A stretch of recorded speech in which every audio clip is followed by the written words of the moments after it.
It's interesting, isn't it? We kind of, as human beings, we want to create things, and we want to have experiences, and we want to bring things to us, whether it's information or relationships or money. And yet at the same time, we have to surrender to the universe and the universe's will as much as our own. It's this co-creative relationship. So the article, the PDF Surrender to Abundance is really about that place in us of, do we surrender to abundance? So the example I like to give is, if your friend offers to buy you a coffee and a muffin, most of us will accept. Now, you might say, oh, thanks, that's great. You might say, oh, well, then I'll get the next one. Or you might say, no, I'll pay for myself. But if the friend were to offer you a holiday in Hawaii and offer to pay for the flights and the hotel for 2 weeks, and they say, and I'm going to take care of all our meals and all our outings, most of us wouldn't just go, oh, great, thanks. We'd go, well, hang on a second, that's a lot of money, and no, I can't accept that. Or so I always use that example with people, because all that reveals is our own conditioning about what we will and won't receive from others. Now, to be fair, there is one thing I haven't mentioned there, which is sometimes you need to make sure that people aren't being generous beyond their means. You might think, well, this friend is always generous, but she doesn't really have the money to buy me a coffee and a muffin, so I'm going to say no. But most of the time, we have very strict ideas of how abundance can come to us. We also can be blind to the abundance we already have in our life. The fact that, we have access to running water and food every day is a very abundant reality compared to some people on the planet.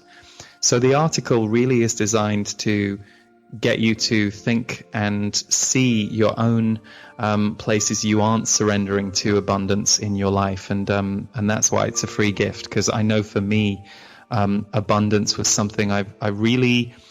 Once I started to work with that energy in my life more, I really unlocked a lot more presence, actually. Being able to be present and being able to remember there is a mystery at work here that I need to remain curious about. And if I'm ever stuck or down, some part of me has pulled back from the mystery. And that's okay, because we do that. But that's really why I why I credit the Z's with helping me so much get out of my dark place in my teenage years. I look back now and I can see that seeds were being sown all along the way. So I kind of woke up to a different, how do I put it? I did. I woke up around the age of 17. I was a compulsive eater. I had bulimia. I was taken to Weight Watchers age 10. But at the age of 16, something shifted for me and I started to feel happier, and I lost 60 pounds. And that was the beginning of my spiritual awakening. And Whitley, I said it to you right before we came on the call, but thank you for Communion, because you were one of my pivotal books that showed me I definitely believe what I'm reading in these books. There is far more than meets the eye or what I've been told. And so I went through this 3-4 year awakening. I did see a channeler. So in a way, I met him once, and I thought he was a lovely man, and I thought it was wonderful, the session, but I was a little skeptical as to the actual channeling piece. I was thinking, well, maybe he's just intuitive. He doesn't need to close his eyes and put on a funny voice for me. So even I had my skepticism. But for me, they just came through. Now, I absolutely believe we all can make contact, not necessarily with our guides, but with the highest part of ourself or our soul. So I always encourage people to, and anyone listening right now can do this, sit down with a piece of paper and a pen, or if you prefer computer, the keyboard, and just write, what does my soul want me to know today? It's a really nice open question. It's a great way to get started. And then just write the 2 or 3 sentences or paragraphs that you hear. And then after you've written it, you can sit back and read it and take it in. I've done this in workshops all over the world, and I've had people look at me horrified when I've told them we're about to channel.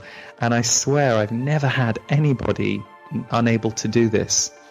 So I really believe that we can all channel higher self, universal wisdom, The question is, are we willing to?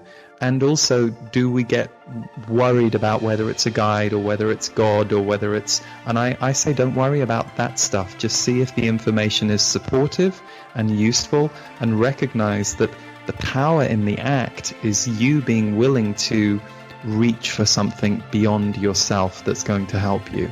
I had one recurring dream, and the recurring dream was this. I would go downstairs in the house that we lived in before I was 6 years old when we moved, and it would be the middle of the night, and I would walk into the living room, the lounge, and all I could hear was like static, like the static of a television, and I couldn't hear anything apart from this noise. And in the two corners facing me of the room, there was a man and a woman, and I remember the woman had what seemed like a very big white afro.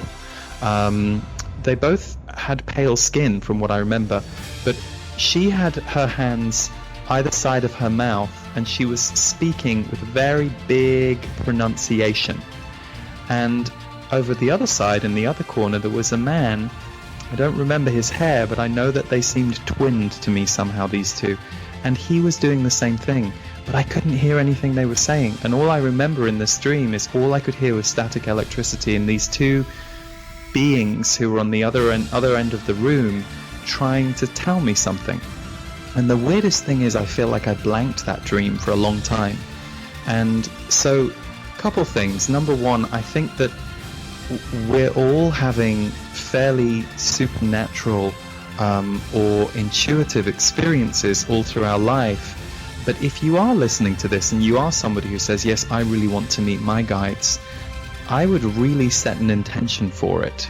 I would write it down on a piece of paper and say, I want to communicate with my higher self more regularly.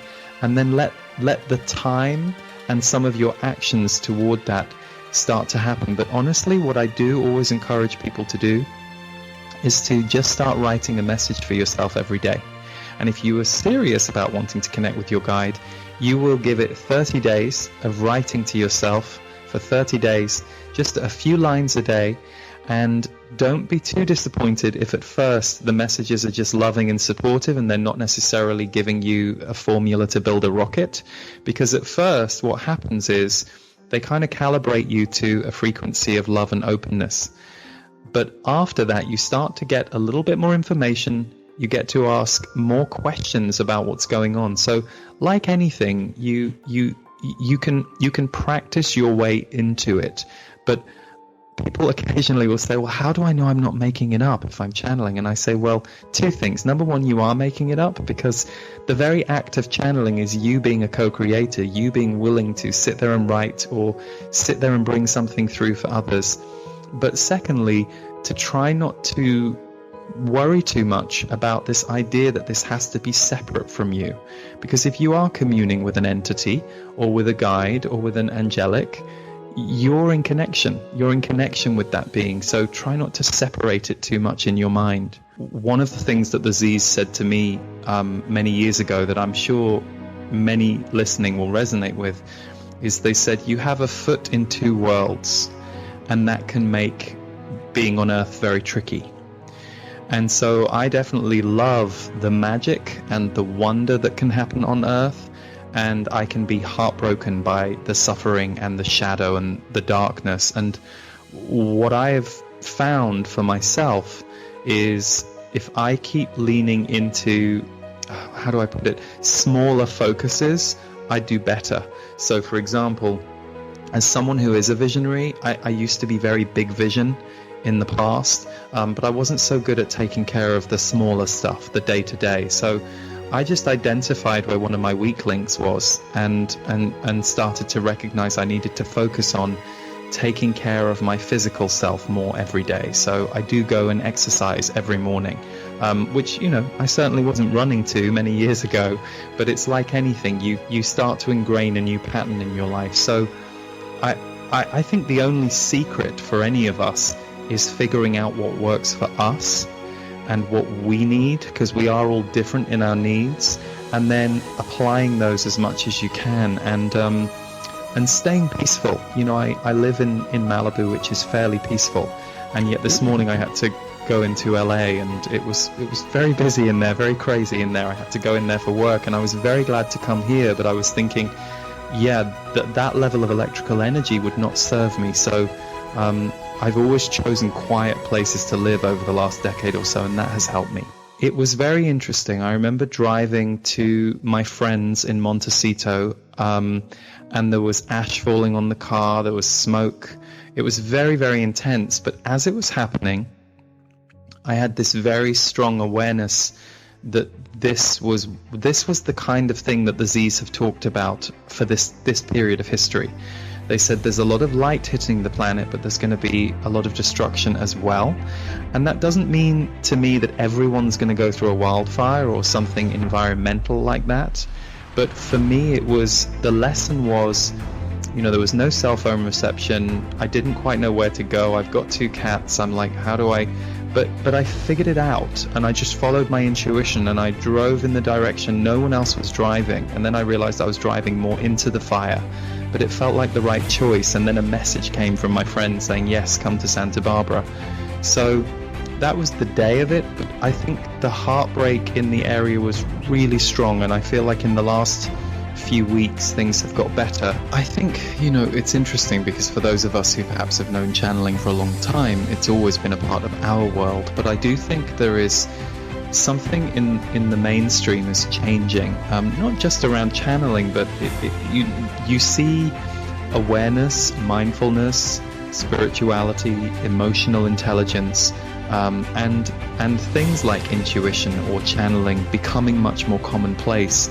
And it seems to me that there is the same spiritual hunger, perhaps, that those of us who had our awakening many years ago had, or that drove us into our spiritual opening, is happening for more and more people.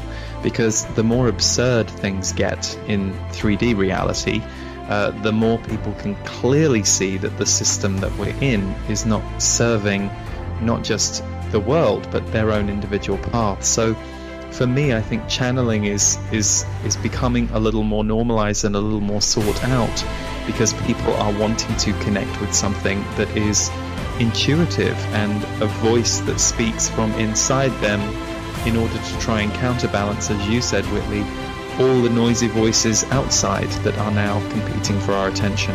And I think that's where channeling is important, because whether you are someone who channels your guides or just takes 5-10 minutes to sit with yourself quietly several times a day and let all the outer voices calm down and connect to what your inner voice is telling you, whether that's in words or just how you feel, we need to reset. One of the things that the Z's said is that our bodies have nothing in our ancestry to help us deal with a time like this on Earth. There is nothing in the memory codes of our body to deal with this kind of time. And so for me, channeling is a way of connecting deeply to yourself.